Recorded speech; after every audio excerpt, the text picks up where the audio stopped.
or some special services, special event services, but then there's a whole bunch of questions about reflex and the RTA. So Michael, know that we are not ignoring you. So with M-1, there's a question about how the M-1 will work around special events like Noel Night. And I would say, you know, the Thanksgiving Parade and some of the other things that are such classic Detroit events. Labor Day Parade. So there are, we'll have to continue to work with different special events. I mean, there are certain special events that have been grandfathered in, but there will have to be some compromise on both sides of it. So there are two area points for the system that there's a crossover that is right at State and Gratiot, which is just north of Campus Marshes, which is right there in front of where Texas de Brazil and the CompuWare building, or the old CompuWare building that's there.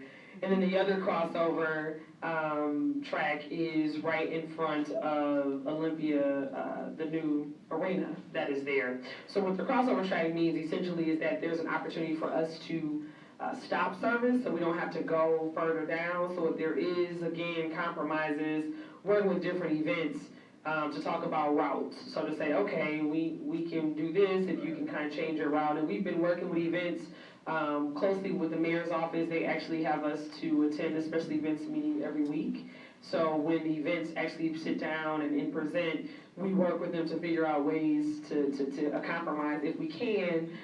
If not, then some events have had to go off. But events such as the Labor Day Parade and the Martin Luther King Parade or March, the Thanksgiving Parade, I mean, there are certain events that are grandfathered into that space that we will work with them as well. And then obviously as it relates to the Jazz Fest and Motown Winter Blast, with us having that crossover switch that is just north of Campus Marshes, you're able to still have those events to take place, so we don't have to go all the way down to the southern terminus. So that was taken into consideration with the design of the project to make sure that we weren't impacting events too much. But some of those events too will have to alter some of their routes to figure out ways that we can coexist.